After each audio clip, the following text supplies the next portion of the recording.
Welcome to Lucid Queens, where we spread love like margarine and keep it real like butter. It's Sierra. I'm Tiasha. And we're back. How are you? What's poppin'? Thank you for staying tuned into us. Yeah. We appreciate all the likes, the subscribes, the shares, all of that, the comments. Y'all are such a beautiful group of people, and I just want to say thank you. It's a beautiful light in our lives. Truly. Before we begin, we're going to do our affirmation for the day, and now I'm going to use this handy dandy clipboard. Yes. So cute. The affirmation of the day is, I am drawn to grow in ways that positively impact the collective. So I am drawn to grow in ways that positively impact the collective. I feel like I just like some snaps because Yes, because look at me, I'm late. A little late snaps. But yes, we are. That's what I'm trying to do. I don't know about y'all, but that's what we trying to do is grow in ways that we can, improve. Help everybody, not just self. Yeah. Yeah. Because yes, you have to be selfish for a little bit, but then after you've done that, shadow work. Now it's time to do your life work. Yeah, they always say that work on yourself, even when you in a crash. You're supposed to give to yourself and then help somebody else. Real quick though, but for real though, if you were on a plane crash, you putting your mask on your child first. Yeah, no, I definitely. Is. But for the sake of the metaphor, right? No, yeah. Because I was thinking about that, I don't know. But, I guess it depends, because one drops down for them too. That's true. So that's true. They get one. It's just I do it first, so I can breathe. Right. But who's to say that I lose air in that quickly? That's true. I don't want to be in that predicament to find out I have no desire. Right. Yeah. No. Praying for that. But yeah, if y'all want to talk in the comments below how y'all would how would you guys handle it? What do you think about that saying? But today we're gonna do something a little different. I've had these high noons. Oh yeah. In my fridge. And I'm not really a fan of seltzer drinks or anything like that, or Trulies or White Claws. Mm-hmm. But we're gonna do a little little situation. We're gonna try this together on camera for you guys. It's a high noon and sunsets, and it's a mango. Yeah, I was looking at it. I was like, oh, little fruit juice. Little mango. They're 100 calories, and they're gluten-free with no added sugar. Oh, awesome. So get drunk and not feel bad about it. Feel good about yourself. Cheers. I love that. Cheersies. Let's do this shit. All right, let's try this. I hope it's not shaking up. Oh, well. Okay, cool. All right. All right. Ready? Oh, yeah. 1, 2, 3. It's cute. It's actually not as bad as I thought it was going to be. I was definitely expecting something terrible. I was expecting to be yeah, well, and I'm not a vodka girl. I used to be a vodka girl, when I was 21, 22. Then I grew up. And here in my 30s. Vodka drinkers, but I'm just saying. I like a little red wine. Mm-hmm. That's about as much. Or whiskey if we're going to get drunk. We're trying something different today. This was actually pretty good. It's not bad. I'm having another sip. I was about to say, I'm going to sip on this for the whole time. Mm-hmm. So this will be our little drink for today. For today. So what would you give it? A 1 out of 10? I would give it a solid 8. It was pretty good. It's better than the beer. Mm-hmm. Well, I'm gonna take that back. I'll say 7 because I'm not really sure, as far as the buzz factor. Yeah, so I'll say 7. Yeah. If I get buzzed, if I feel the tips through this episode, it might go up a little bit. I'm gonna knock that up. Yeah, I would give it a first sip a 7. I think that's what I was gonna say too, because it's not too, Yeah, it was only 4.5% alcohol, so that's not bad. Yeah, because usually when I drink a White Claw or a Truly, I'm just ew, that's gross. Yeah, I don't mind Trulies. That's fair. I'm not a fan of White Claws. Yeah. I don't really like those. I learned that at the wedding. Mm-hmm. Don't like them. But it does its job. Oh, yeah, there we go. Very cute, very cute. That was fun. Nice. I would recommend y'all should go get you one. And now it's time for the main course, which would be generational curses. Yeah. So we're going to talk about what they are, how they affect us individually, how they affect us as collectively, as our relationships and things like that. Right. And then how we can start to break them and improve as a collective. Yes, that's key. That's the key part because And those shits are difficult, but we'll get into that. But before we start, what are generational curses? Yeah, people like to think that it's like somebody throwing a spell on you and you just being cursed to live this life. And really, it's. I mean, it could be partially that. Like, I'm not gonna erase that from your memory, but like that's not the main thing. It's really just how our ancestors were living their lives, what actions they took, what they believed in those lives, and how those had effects on the next generation going forward. And how those things were like passed down and shit like that. Even whether it be, intentional or unintentional, for real. Right, yeah, because they could have been thinking that, they were just doing what they were taught. Exactly, what they thought was best, which I'm sure in that moment it was, but as we grow, times change. Yeah. When you know better, you do better. And I think that's where we are as a collective. We know better than to continue some of these habits that have been pushed on us. And it's time to do better and change some of these. But that starts with the work. We have to, a lot of self-reflection and healing family issues has to be done, therapy. But we'll get to that later. But I'm just saying, like, a lot needs to be done. What do you think are some of your generational curses? That I see that we deal with? I definitely see there's like a stigma, I would say, of being in one, I would say, religious stigma, right? Because we grew up, they grew up in a very they, by like my mom and aunts and everything, all grew up Muslim. Yeah. Right. And then my mother kind of broke off and was Christian, but to me that's kind of the same thing, as far as like serving one God and doing what God says to the T, right? And just doing what it says because this is what this book tells you to do, versus like having more of a spiritual life. Like, we don't really talk about like spirituality and how it's different. Yeah. You know what I mean? I feel like it's more personal of a thing, and it's kind of, in my opinion, it's a little easier to kind of accept religion and kind of dive deep into it, because now I can see that this person is interested in me, and I can talk to you on a one-on-one level. Like, when you used to go to church, even in the mosque, like, you pray to God and that's it. Yeah. You pray, if he hear you, cool. Right. But like, he don't, it's not he looking down at you, talking to you specifically, Sierra, like, you fucked up today. Yeah. You need to, you know what I'm saying? Like, it's never been like a personal relationship, and that's kind of more of what I've gotten as I've started to learn the habits that I'm creating for myself. I think I'm just gonna have us go back and forth. Yeah. I think one of mine is putting other people before ourselves. I see my family do that a lot. Yeah. I see them take a lot of shit that they really shouldn't be taking, for real. And I think I'm trying to break out of that. I even noticed, like, I think it was like this summer, I was talking like to a lot of my family members, and it was just so many stories of them being treated. Well, I have a lot of women in my family, so it was a lot of stories of them being mistreated by men, and kind of just letting that shit happen. You know what I mean? Yeah. Just letting people walk over them and being a people pleaser. Like, they wanted to nurture somebody, yes, and like make somebody else's life easier while they're making their lives harder. You know what I mean? So that was definitely a curse that I'm trying to break through, and I'm trying to be I guess there for myself more, and put myself first. And then because you can't pour from an empty glass. We just said earlier about the whole mad shit. We talked about. Like, you gotta focus on yourself first so you can help everybody else, instead of the other way around. Because I feel like once we keep doing it the other way around, we literally are draining ourselves of the energy that we need to elevate our own lives. Yeah, and it doesn't really work the other way around. You know what I'm saying? Like, because like you said, you don't have the energy to do what you need to do. You don't spend all your time and energy helping everybody, giving to people who aren't giving back to you. It'd be different if it was a two-way street. Yeah. But 9 times out of 10, those relationships end up being very one-sided. Yeah, and I'm not saying that it's bad to, care for other people and nurture other people. It's totally fine to help people. But when it's like becoming like detrimental to your life and your, elevation, whatever you're going through, then that's when it needs to be like even reevaluated and be like, hold on a second. let me get my shit together. Yeah, I completely agree with that. I see that.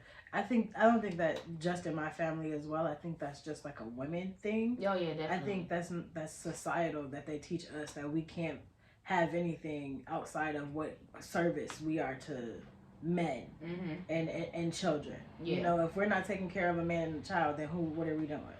Who cares what your goals and the dreams were? You need to be a mother. And then like every time you go to like Christmas dinner or Thanksgiving dinner, it's like, oh, so you got a boyfriend? Or are you married? Are you having kids soon? Yeah. What are you doing? You don't have a man? And it's just like, no, I don't live for that. Okay, that's not my aesthetic. Okay, I'm out here doing other things.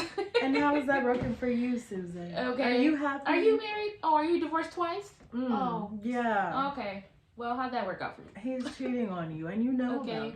We all know Uncle Bob is cheating on you, Auntie. So go ahead. I live for a Thanksgiving clapback, girl.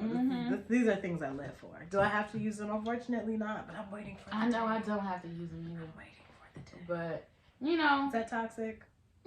Not really. Am I the drama? I don't think I'm the drama. But what's another one that you think? Another one I think that is also being worked through as a collective is therapy and just going to the doctor in general. Like I don't think that Black people. I understand why Black people don't go to the doctor generationally, right? Because we were used as test dummies for a lot of things, right? But that doesn't mean that all doctors are terrible. Yeah. You know, sometimes ginger ale and a nut isn't gonna fix it. Okay. You know, and you need to really see somebody. I do see that we are making strides in the mental health, and I commend all of us for taking that. Finally. You know, but we need to work on our physical health. There are people you can trust, and if you don't trust your doctor, go find someone else. Yeah. You know, and just to speak on the mental health part, like that trauma again is generational. Yeah. Especially in the Black community, like we got tons of trauma that we need to deal with. Like, so it's finally time to address mental health in the Black community. So like you said, I'm really happy that I think it's so cool. Like really, I have an appointment coming up recently. I'm really excited. I'll probably tell you guys about it. Yeah. After I have it. It is really crazy though, now that I think about it. It was a time where like mental health like issues only worked for like white people as not, I don't want to say an excuse, but like kind of. You know what I mean? Like like they would use that. But as if it was me, I can't say I'm anxious as a Black girl. I just have an attitude problem. Especially in the workplace or in places where there are both races, it's easier for you to see anxiety on a white girl than it is for you to accept it on me. Where it shows up in me or all that you see in my behaviors is she's angry and neurotic, or she's late all the time. Yeah. You know, and not doing her job. Actually, I'm going through something. Okay. You know, like I ended up losing my job one time because I was having such serious like anxiety attacks and really just not wanting to be there. I went to 5 funerals that year. Yeah, back to back to back. And they fired me, so I'm stealing time. When really motherfuckers in the building stealing. But you letting me go. Actual merchandise. Like, yes. And it really blows my mind, like you said, the double standard, you know? Like, for people to just be like, yeah, I'm having an anxiety attack. I just gotta go home. I can't. And y'all to be like, okay. Yeah, I had that happen to me. Like, one girl, she had an anxiety attack, and I'm not knocking her. She probably did, but they let her go home. And I just told you, you know, like you said, like my family members are dying. Like I don't feel good. Like I'm not in a good space. And you looking at me like, where you gotta go finish sizing them shoes up. Period. I don't know. I hear what you thought. We need people on this register right now today. Okay, like we don't have anybody else. I don't know what to tell you. And that's probably like a Black, like we said, a Black woman thing too. They expect us to be so strong, and that's definitely generational. Yes. They expect us to be so strong and be able to, you know, deal with anything and just, you know, wipe that shit off and keep it pushing. When it's just like, bro, like I'm tired. And that's perfectly fair. It's okay for me to be tired. Fair. That's why I think therapy is so important. I'm really excited to start, and I'm really excited to see so many people doing the damn thing. You know what I'm saying? There's like, even on TikTok, there's like so many like content creators who are making commercials with partnering with different like BetterHelp or Cerebral, like different brands, I guess, for lack of a better term, that are doing the work or helping y'all do the work on self so that we can all be better. Because it's a lot of stuff, like you said earlier, Black people have trauma encoded in our DNA. Mm-hmm. Just going back, not even in slavery, just going back to shit in Africa that we that we can't remember. Right. You know what I'm saying? Just shit happened, and it manifests physically. Yeah. And then it passes down, and you're like, where did this come from? Oh, okay, we can pinpoint it back there. You know, and we're still going through a lot of that. So it is really important to have an outlet on someone you can discuss with. That, you know, some shit ain't always. Ain't always sweet. Okay. You know what I'm saying? Shit ain't sweet. No, I'm saying. It really ain't. No, but for real though, I definitely agree. I feel like another one of the curses that's definitely affected me personally, like in my personal life, is I don't think my family communicates as much as we need to, or as clearly as we need to. Sometimes I feel like things are just surface level, and we don't get to the nitty gritty, like the deep shit that we gotta get into. Mm-hmm. And it's definitely affected me in my relationships. In one way, it affects me where I don't speak up for myself sometimes when I should, or I don't approach situations the way I should. Mm-hmm. But then on the flip side of that, I'm hyper vigilant. Like, I'm like, oh, you trying to say something? Like, I think everybody trying to, you know, like attack you. Yeah, like you know that what I mean? Because I'm so used to having to sift through passive aggressiveness, where I got to be like, so you trying to play me? Like, what you trying to be passive really aggressive? mean? Yeah, you know what I mean? I hear you.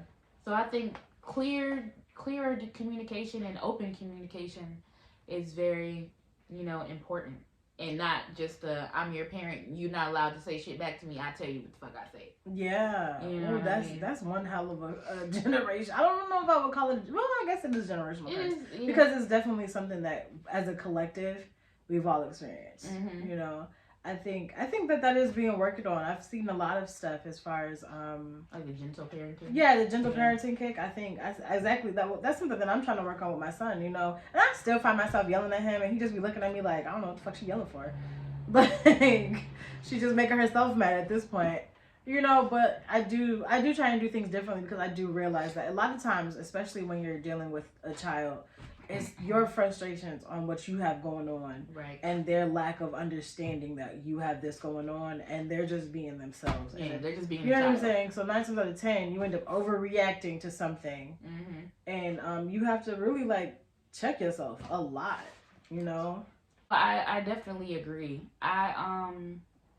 Hopefully we can link some stuff down here. Oh yeah, definitely. You know I got this. Yeah, about the gentle parenting and stuff, because that does break my heart when I see kids being yelled at by like their parents and stuff.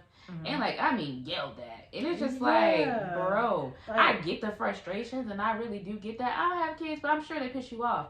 But to the point where you're like demeaning them and cussing them out like that, it's just like, especially in public. Come on, bro. Like, I think a lot about they're like children. Yeah, like what if I thinking having Trey, I think, is that something that I would like to have done to me? You know, like I definitely reflect a lot on my how I grew up. Not saying that I grew up terribly. I know my mother did the best that she could by us, and she did that fucking shit by herself. You know, kudos to her for making that happen.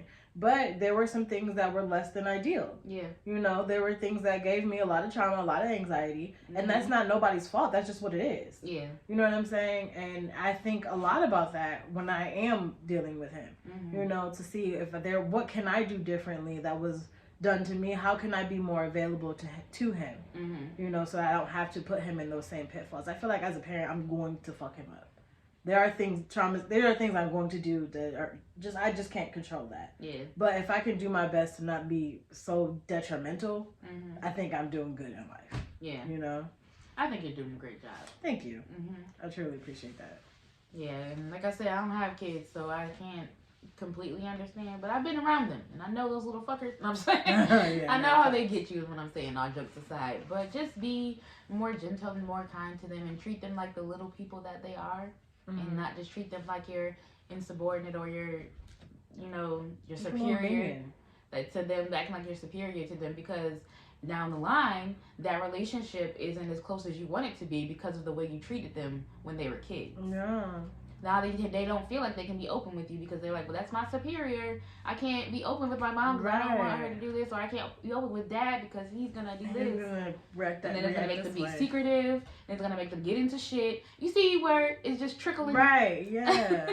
And you ain't even think about that. You just was annoyed at a 2-year-old knocking your shit over every day. Exactly. It's annoying. It is.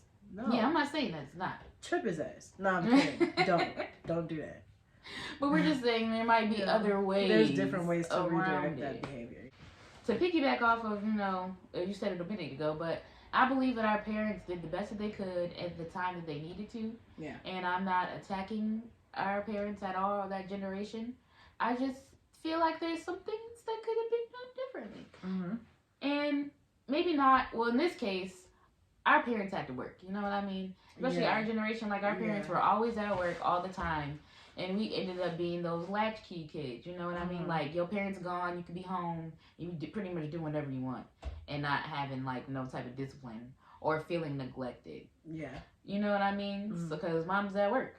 So I think for me, it affected me in a way where I'm not as disciplined as I would like to be. True. I had to self-parent myself a lot. Mm-hmm. And my siblings, especially being the oldest sibling. Oh, yes. You gotta parent yourself and your siblings at the same time. And it's just like, but I don't really know right from wrong because, like I was taught as a kid, but I'm still figuring it out. You know what I mean? I'm still a child. Exactly. Yeah. So I think it affected me where I don't have as much discipline. I feel like I'm forever in the mode of figuring stuff out and relearning, which is fine too. Mm-hmm. But, you know what I mean? Yeah, like trial and error. Yeah. Like I feel like I had to do a lot of that, which is okay, but I feel like it would have been a little lessened if I'd had a little more attention. More, like, not even attention, more discipline. Yeah. Yeah, more discipline and structure. Yeah. Because it's difficult to have structure when your parent is always at work. Right, because she had to be at work because she was a single mother. Exactly. She had 2 kids at the time. Exactly. I mean, she had a whole house, bills to be paid. So I get it. That, you could not be where you were supposed to be. Yeah. But it does put a lot of pressure on you having to, like, come home and be the one. Mm-hmm. Sometimes making dinner. Yeah. Making sure homework got done. Helping and shit. Taking on the mom roles when you're not the mom. Yeah. And then being mad when they don't listen to you. Like, I used to get in trouble a lot for, like, not being a mom. Mm-hmm. You know what I mean? And I would just be like, well, I'm not his mom. What should we do? Right. No, for real though. I can't make these people listen to me. That would be At the end of the day, I'm big sis. Exactly. So I can put the information out there. But they gonna listen to me or they not. You know what I'm saying? You're gonna do with that what you will. I have no. What I'm gonna do? Beat you?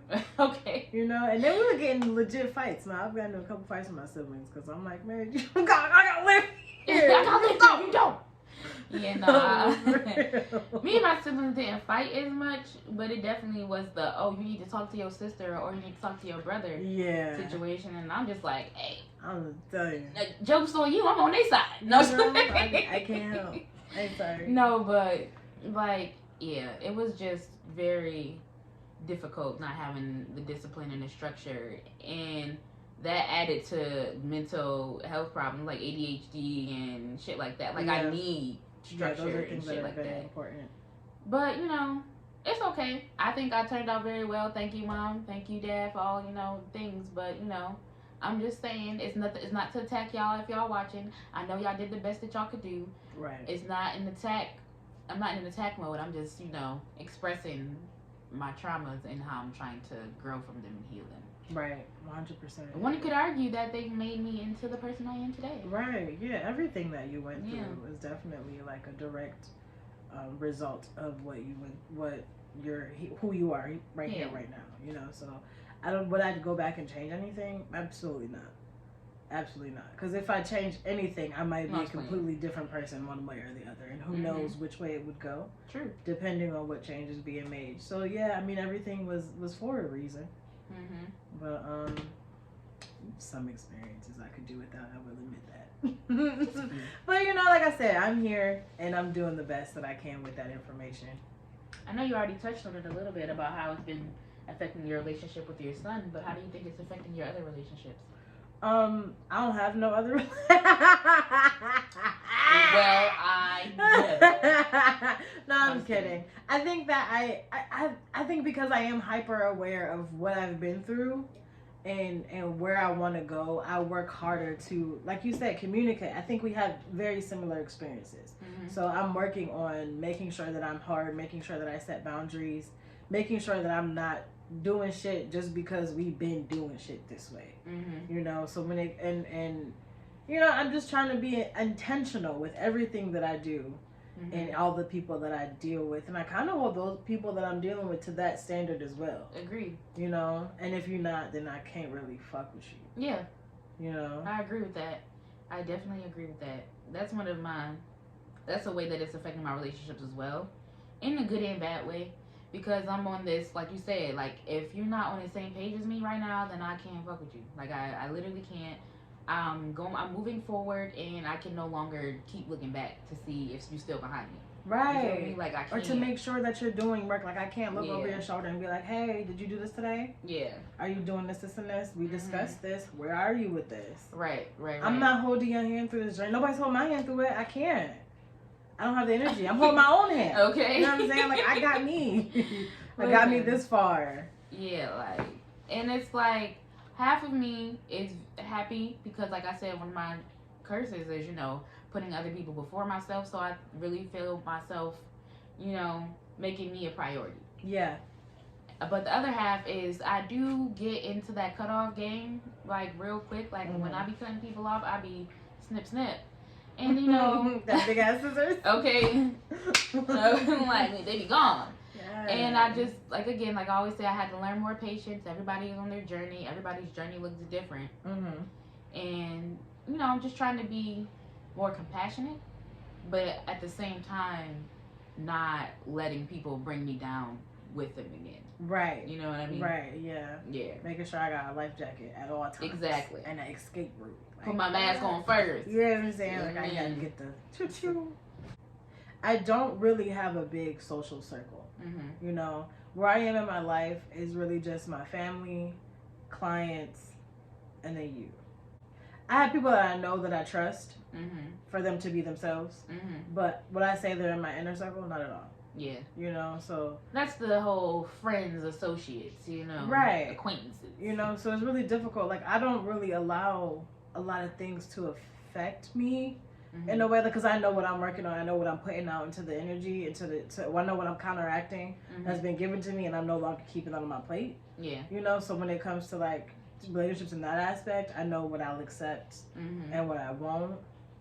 But I'm not, like, in a place of really seeing, like, oh, this is because of this. You know, like, I don't have that many relationships in my life to really say, like, oh, man, I'm thinking this is a generational curse relationship. Yeah. You know, like, I don't, yeah. Girl, I've had plenty.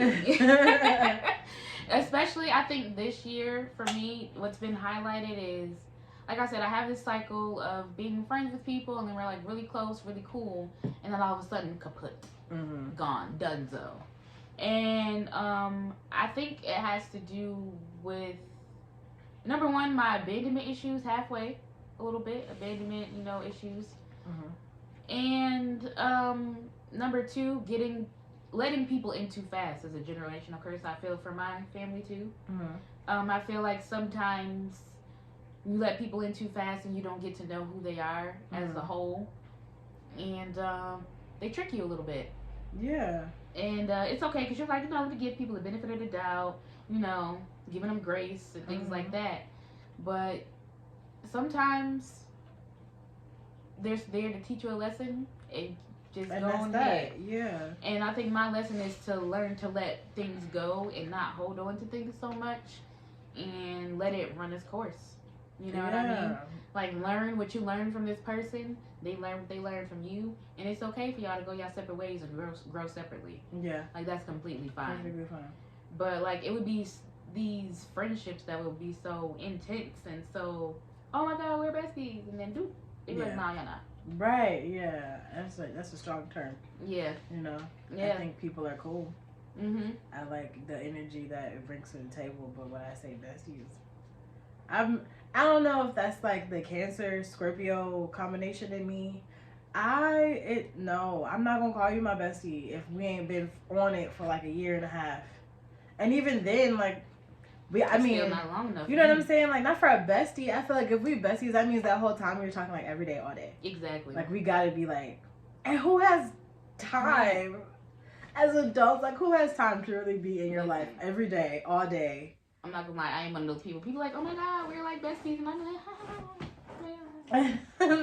like this, to me, that's a red flag. I'm sorry. I wouldn't say that now. No. I think that like, oh, I'm your best friend. Okay, girl, you don't got no friends. Like, what? Stop. Girl, you crazy.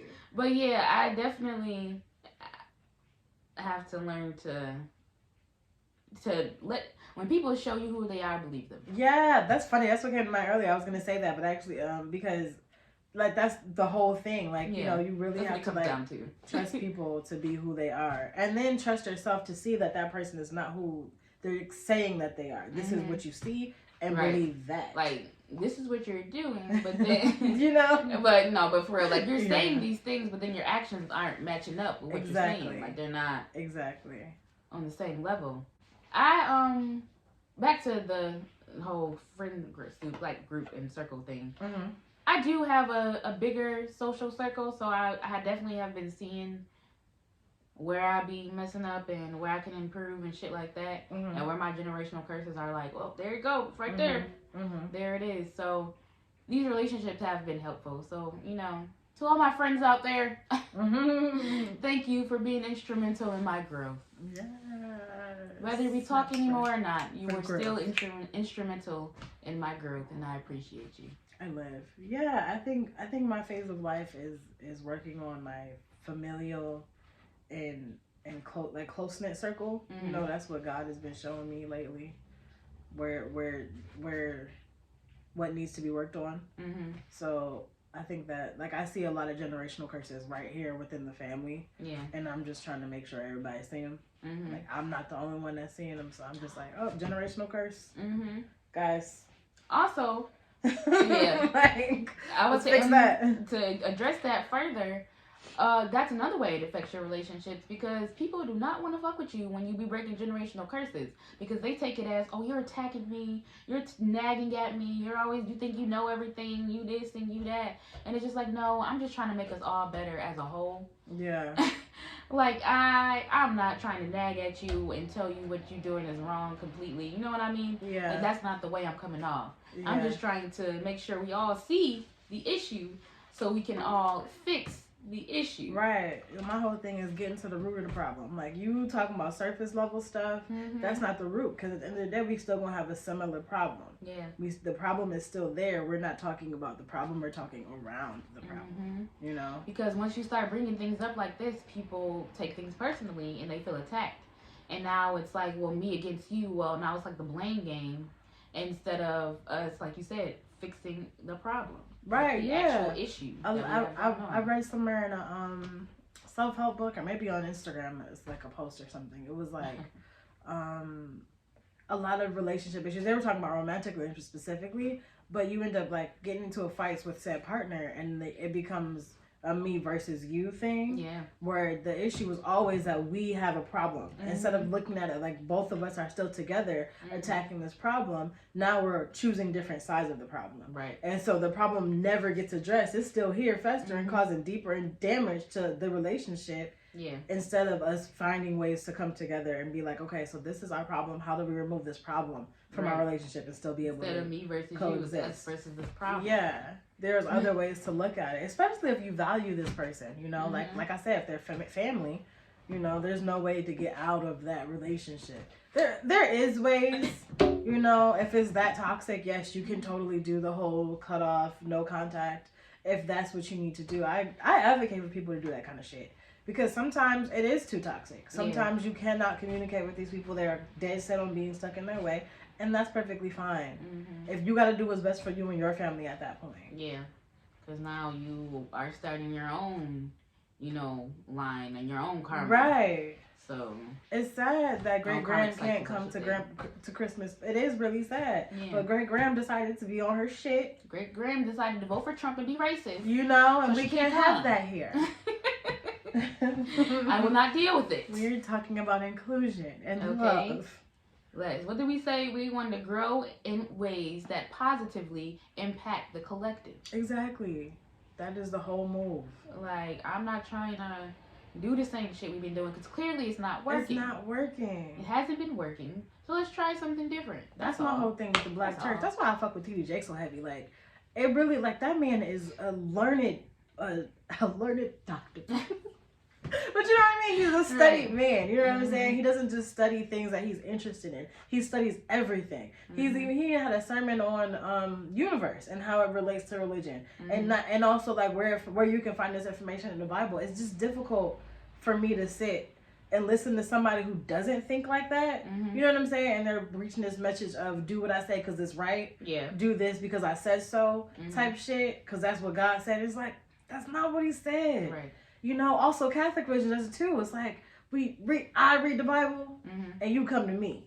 Yeah. They don't even let them read the good book. That's crazy. How I'm supposed to follow you and I can't even read the manual?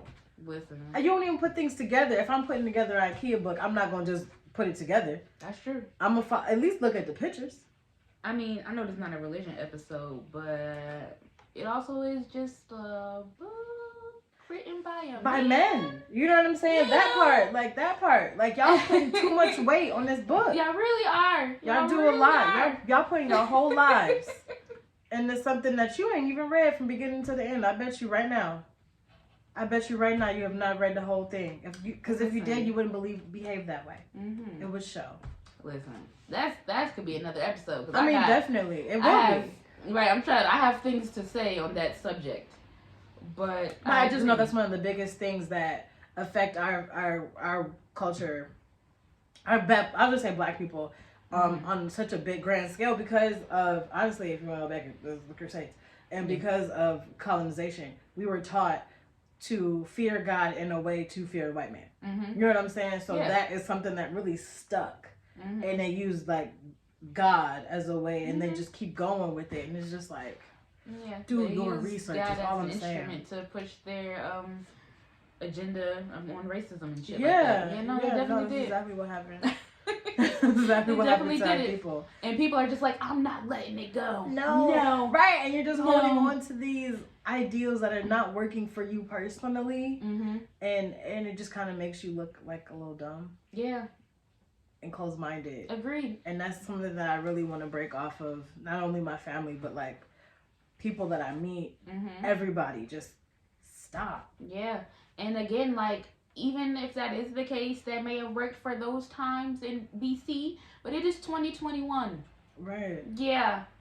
Just like we need to reevaluate the Bible, we also need to reevaluate the Constitution. That was made in 1776. That part. It's 2021. Things are way different now. That part. Like, why are we still holding on to old forms of law and old forms of religion when they're clearly not working out? And we've already evolved so much as people and as a country. Just because we're supposed to do it is not enough for me. You know what I mean? Like, because people are afraid of change. That's what it really does boil down to y'all don't. It's the whole confrontation conversation. Like, y'all don't want to be confronted with anything that what's the word, that conflicts with you've been dealing with every day, and it's like you're wrong. It's okay to be wrong. Like, no, it's totally fine. You know what I'm saying? You can learn a lesson. That's why you have to have an open mind and really be thinking about things in a way where I don't know everything. I can learn something every single day from anybody. Exactly. From a child. I learned things from my son. I've learned so much just from being a parent. Yeah. You know, and that's just the way I think. Like, I'm always looking to learn a lesson, even though, like, I haven't been to college. I just know that life will be your greatest teacher. You know what I'm saying? I'm not that person that holds on to, like, can't nobody teach me nothing unless they 35, 45, 50, like that's not the case. It was a meme, or it was like just like a post out there, and it was like, my biggest fear of growing up is not having gray hair or wrinkles or dying alone. It's like not being open to different things. My biggest fear is becoming closed-minded and not receiving new information and changing, you know, my opinions based on, you know, different information. As information. Like, if I'm thinking something and if somebody tells me something and I realize I'm wrong, I want to be like, you know what? I was wrong. You got that. Right. Thank you for teaching me. And I'm going to look at it a different way and then, you know, apply it here, there, and there. You know what I mean? Right. And tell other people who didn't know. Exactly. You know? Exactly. That is literally the point of life. That's the point of the show. That's the point of everything. The whole reason why we're here today. Is to learn lessons and then pass those lessons down. Right. We're so busy passing down these generational curses. Right. That we need to be passing down. Like, how about let's pass down some good ones? Yeah, 100%. I think that's probably how it started. You know, like, as far as like generationally goes, I think that people thought that they were doing the best that they could, right? And it just happened to continue generationally, and then once times grew, no one questioned why we were doing this until now. You know, we're coming into an age of more people going, why are we doing this again? Yeah. You know, this isn't working for me and my personal family, so I think we need to do something different. Exactly. And I think that's why a lot of things get so much kickback, like you said, because people be scared to change. Like, I really hope that in a year, even next year, that I look back at some of the things I said on this podcast and I feel differently, or like, you know what I mean, or something might change. Like things that I said last year, I might not agree with next year. Right. Because that's what happens. Time is changing. I'm changing. I'm evolving. And then sometimes your karma don't come back to you and go to your kids. That part. So you got to be careful. Just because you don't get to gotta live your karmic shit out, your kids might have to, or their kids might have to. Right. So you need to think before you do things. That's a whole fact. Like, you think before you act, and really just, I feel like if y'all left with nothing from this episode, if y'all just hold yourself accountable for what you do in your day to day. Yeah. You know what I'm saying? Check yourself every day. Don't worry about what the next person is doing. If you, whatever happened to you, and you made it out. That's beautiful. So go forward and treat people with the kindness and respect you felt like you deserved. Yeah. You know, like, there's no, I have to get this person back, because that's just creating more karma, negative karma at that point. You don't need that. You didn't like it when you dealt with it, so why would you create it for someone else? Yeah, and that's how we get trapped in these cycles. Yeah. We keep going and going and going, and I'm not trying to be in that no more. I'm busy. I think I got vertigo. I'm tired. Whiplash. I'm tired of doing this. I don't want any more. I don't want any of us going through any more negative karma, any more curses. I want us all to like be healthy, happy, and thriving. I want to manifest 6-figure or better income from all of us. You know what I'm saying? Be able to take care of our families and really live like happy lives. Yeah. You know, and I think that if we all have that intention for ourselves, then we'll just get better from here. We'll just keep going up. Right, and I hate that it seems like a pipe dream. It seems like it's something that's not realistic. It does. And I really hate that for us as a people. No, for I sure. really do. For sure. I mean, we did start off with way behind the line. Yeah. So it makes sense, but it's really not that far off. Like, it's not. It's not. That's another generational curse. My bad. Are we still on that? Because settling for less is one of ours. I feel like sometimes we just settle as a people. We just are like, well, that's all I deserve. This is all I'm gonna get. This is all I deserve. Or I'm fine where I'm at. I actually don't want to do anymore. Like, this is good. I'm gonna stay here in this little house right here. Okay, and I'm like, I do. I need more. I can't keep doing this. Yeah, you know, especially when you come from humble beginnings. You know, especially when you did grow up very poor. They want to make you feel bad. It's always a stigma behind the whole bougie girl or bougie guy. Yeah. Like, if you bougie, like, inherently negative. And it's like, actually, it's not that negative. Kind of pretty cool if you think about it. Like, I want more. Why is it bad to want more? Why is it something wrong with that? What's wrong with that? I don't understand. I'm like, genuinely, like, why I can't like nice things? Yeah. Why? They be like, give me a reason. And then people be calling you bougie for shit that's not even bougie. That's not. Like, you call me bougie because I don't want to go to Applebee's. Don't nobody want to go to Applebee's. I pronounce all my words. Like, what? Right. I'm not educated. I read. No. You know, like, you don't like books? Like, that's weird. And, you know, and if you don't, then you know me. That's just weird. All I'm saying is, let me be me and let you be you. Right. But let's do it in a peaceful way. Right. You know, and if we can't have peace, let's agree to disagree and keep it pushing.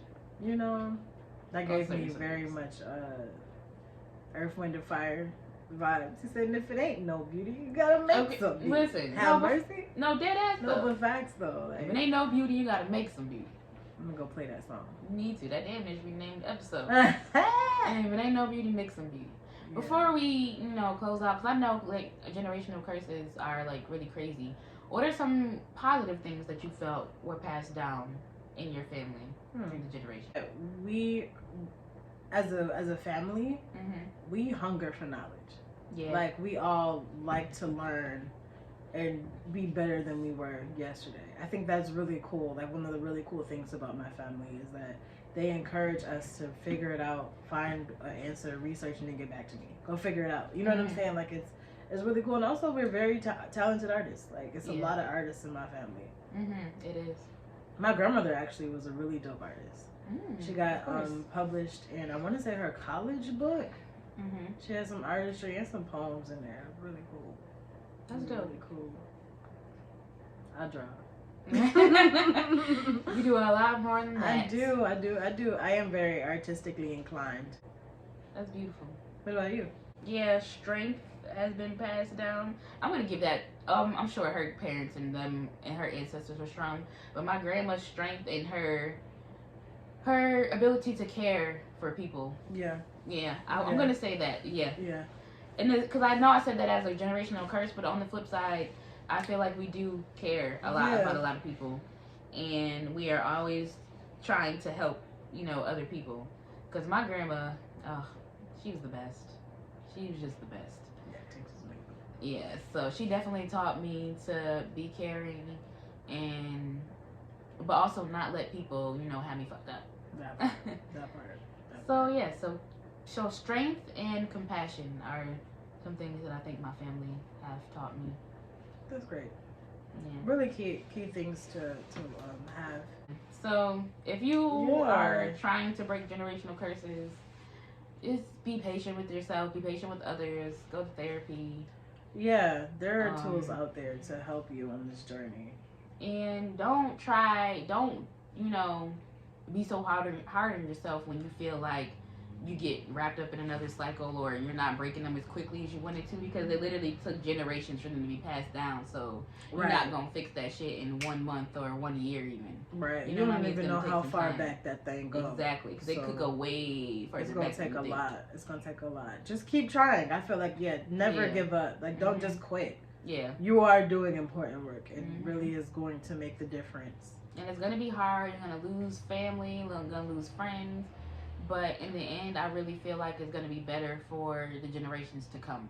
Right. You know what I mean? Right. When you're creating your own family nucleus, it will not be the same issues going forward. They'll have issues, but it'll be different. Yeah, a little different. It'll look a little different. Or it'll be easier to address those issues when they do arise. You know what I mean? Yeah. And hopefully, the goal for me is to have a family that addresses the problem and not attacks each other. Yeah. That's the whole goal, is to work on addressing problems versus and not just ignoring them and pretending that they don't exist. Yeah. And then they come up every couple years. That part. Yeah. Here it is again. Oh, here we go again. Kick it down the road. We're not dealing with that. Right. Oh, you're back? No. No, next Thanksgiving. Why do I keep picking on Thanksgiving? I don't know. You hungry? I think I am. I got some fruit snacks. See, try to be helpful. Try to be caring.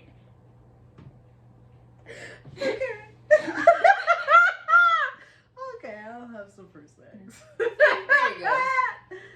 Oh man, I love you. I love you more. 100%. I'm glad that we can go through this journey together. Yes, same. Oh, it's so great. It's rough. It's hard as hell. Okay, so before we head out, we do want to close with an oracle card tonight. Yep, and it is a full moon today, actually, the day that we're recording this. Full moon in Gemini. I'm going to ask for advice for this full moon. Yes. You need advice for this full moon, Spirit? There you go. Not patience at the bottom of the deck. Patience. Literally just said that's so funny, because I've been on this religion kick. Patience and the door to spirit. The door to spirit is talking about spiritual awakenings and new beginnings. So, this door opens onto the expansive energetic realm where all the new beginnings originate. The orbs of light are guiding you through the clouds of the earthly world, leading you to a deeper understanding of your eternal identity, the source of all the true power and value. This door opens onto truly unlimited potential, for the changes that happen here reach deep into the core of your being. As such, this card often heralds your increasing powers in spiritual arts and deepening connections with your spiritual world. Don't be surprised if you find yourself becoming more intuitive, more aware of Spirit's presence, or more powerful in your own healing practices. Now is the time to open up to the unexpected guidance and inspiration of your spirit and into the magic of the power of your true identity. Yes. So pretty much open up to yourself. And the affirmation for that card is, I relax and connect with my spirit's wisdom and power. I live in the peace that my spirit brings and know that the world of spirit supports me. I love that. I love that we got that card after like doing all that talking about religion and like letting go of the idea of following it word for word and really just opening to get to know like your spirit team. Right, and then patience is at the bottom. Mm-hmm. This card shows a beautiful angel holding a clock in the stillness of the winter. Her quiet, peaceful energy is telling you that it's time to release the old urgency and look at the things with a much clearer perspective. Period. When this card is upright, it's telling you to relax and let go of the single-minded desperation that's been driving you. Don't try to force your will onto only one option. Mm-hmm. When you think that there's only one solution to satisfy your needs or make you happy, you are blocking many other potential solutions from coming your way. Let go of the anxiety and be flexible. Be patient, open, and creative. Yes. Choose to be peaceful in the present. The universe has more options than you are aware of. Quiet your mind, broaden your perspective, and let them come through. Is that not the perfect card? Yes. Again, and then the affirmation for that is, I pursue my goals with open receptivity. I am patient and flexible and willing to receive in many surprising and imaginable ways. Yes, I love everything about that card and the way that it was broken down. Yeah. You know, I think that was really dope for the episode. I think we might as well have just read that card and been like, all right, guys, like, so see that's ya. how you do it. That's the you know? episode. That's exactly that hit. That was precise directions. Yeah, you know what I'm precise. saying? It told you exactly what to do and how to do it. I really do love that. Thank you so much. Yeah, thank you guys so much. Yeah, We thank love you. guys. We will link everything